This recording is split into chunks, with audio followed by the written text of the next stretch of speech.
अस्सलामुअलैकुम वरहमतुल्लाहि वबरकातुहू। नाज़रीन, इस्तक़बाल है, स्वागत है आपका वायरल न्यूज़ इंडिया में। ये हमारा नया चैनल है दोस्तों। अपने दोस्तों को भी इसको शेयर कीजिए और आप भी इसको सब्सक्राइब कीजिए।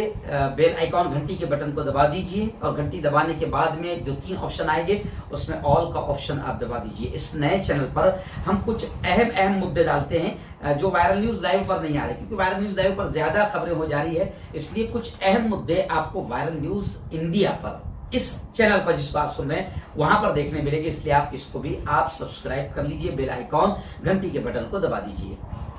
खैर नाज़रीन, इस वक्त एक बड़ी अफसोसनाक खबर मेरी निगाहों के सामने है। जी हाँ, कि तबलीगी जमात के खिलाफ मध्य प्रदेश की शिवराज सरकार, यानी साफ साफ कहूं कि भाजपा सरकार, तबलीगी जमात के खिलाफ मध्य प्रदेश में बाकायदा क्रैकडाउन कर रही है और गैर मुल्कियों समेत तकरीबन तबलीगी जमात के 71 अफराद को मध्य प्रदेश की सरकार ने गिरफ्तार कर लिया और 35 जमातियों को जेल भेज दिया है।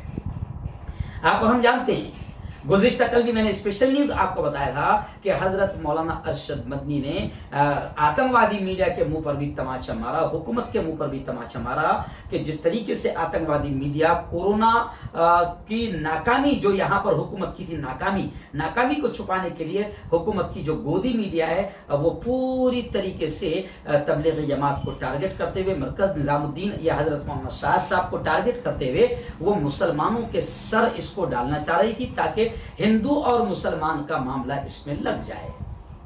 मौलाना अरशद मदनी ने बाकायदा बताया कि एक मुल्क से कितने लोग आए थे, तो तकरीबन 1600 के करीब जमाती लोग आए थे। उसमें कुछ तो पूरे मुल्क में फैले हुए थे और सिर्फ कुछ फॉरेन के, कुछ लोग मरकज निजामुद्दीन में थे। लेकिन मीडिया ने किस तरीके से बदमाशी की और यूं समझिए कि आतंकवाद फैलाया, मुल्क में नफरतें फैलाई, वो सब आपके सामने है। और उसके असरात भी हमको पूरे मुल्क में देखने मिले कि किस तरीके से मुसलमानों को, सब्जी वालों को, दूध बेचने वालों को, मुसलमानों को कुछ इलाकों में हिंदू भाई अपनी गली, अपने मोहल्ले में दाखिल नहीं होने दे रहे। ये सारा नफरतों का माहौल सिर्फ और सिर्फ आतंकवादी गोदी मीडिया ने बनाया। लेकिन ये खबर बड़ी अफसोसनाक मेरी निगाहों के सामने है कि मध्य प्रदेश में, जी हाँ, अब वहां पर हुकूमत गिर गई कांग्रेस की, वहां पर भी भाजपा की सरकार है और भाजपा को वहां कांग्रेस की हुकूमत गिराना इतना जरूरी था कि जनवरी में पहला कोरोना का केस सामने आ गया था, मगर लॉकडाउन उस वक्त नहीं किया। लोग कह रहे हैं बकायदा कि अगर उस वक्त लॉकडाउन कर दिया होता तो फिर इतना बुरा मामला नहीं हो सकता था, इतने केस मुल्क में नहीं हो सकते थे।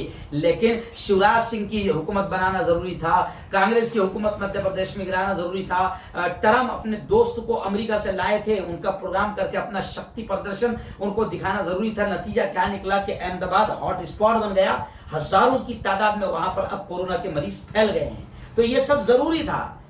और ऐसे वक्त में फिर मध्य प्रदेश की भाजपा सरकार किस तरीके से काला कानून या जालिमाना कानून इख्तियार कर रही है कि तबलीगी जमात के खिलाफ मध्य प्रदेश में क्रैकडाउन हो गया है और गैर मुल्कियों समेत तकरीबन 71 लोगों को दरमियान कर दिया गया है। इस दरमियान मध्य प्रदेश की शिवराज हुकूमत तबलीगी जमात अराकीन के खिलाफ सख्त रुख इख्तियार करती हुई नजर आ रही है और इत्तला मिली कि भोपाल में पुलिस ने तबलीगी जमात से ताल्लुक रखने वाले 71 मेंबर्स को गिरफ्तार किया, जिनमें अक्सर बाहर मुल्कों के हैं। मीडिया से यह भी खबरें आई है कि जिन 71 तबलीगी जमात के अराकीन को गिरफ्तार किया गया है उनमें से 35 को जेल भेज दिया गया है, जबकि 36 को हिरासत में रखा गया है।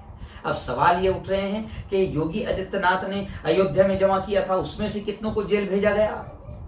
शिवराज सिंह चौहान को शपथ लेना थी, लॉकडाउन में भी वहां पर जमा किया, उसमें से कितनों को भेजा गया? अभी 7 दिन पहले एक साधु का जनाजा हुआ, भक्तों ने हजारों की भीड़ लगा दी, उसमें कितनों पर सख्त कार्रवाई हुई। कर्नाटक में 2 बड़े बड़े वाकयात हुए कि हजारों लोग मजहबी प्रोग्राम में आ गए बाहर, एक साथ लॉकडाउन, सोशल डिस्टेंसिंग की पूरी धज्जियां उड़ा दी, कितनों पर कार्रवाई हुई। तो ये इसलिए मैं कह रहा हूं कि अब मुल्क की जनता सवाल कर रही है, लेकिन ये सवाल गोदी मीडिया ने करना चाहिए हुकूमत से, मगर गोदी मीडिया ऐसे फैक्ट और हकीकतों पर पूरी तरीके से खामोश नजर आ रही है। लेकिन मैं अपने चैनल के जरिए से आवाज उठा रहा हूं और साफ ये कह रहा हूं कि अगर ये दोगलापन, ये मक्कारी, ये गद्दारी या किसी एक खास समाज को टारगेट बनाने का काम शुरू रहेगा तो मुल्क कभी तरक्की नहीं करेगा, मुल्क कभी विकास नहीं करेगा। और जो लोग ये चाहते हैं कि मुल्क में नफरतों का माहौल बनाकर उनकी कुर्सियां बचेगी, तो वो ये सोच लें कि कोरोना, लॉकडाउन और मजदूरों का जो आपने बुरा हाल किया है, आप इस बात को समझ लें कि मजदूर आपको ख्वाब में भी वोट नहीं देगा। इतना बुरा हाल हुआ है गरीबों का, मजदूर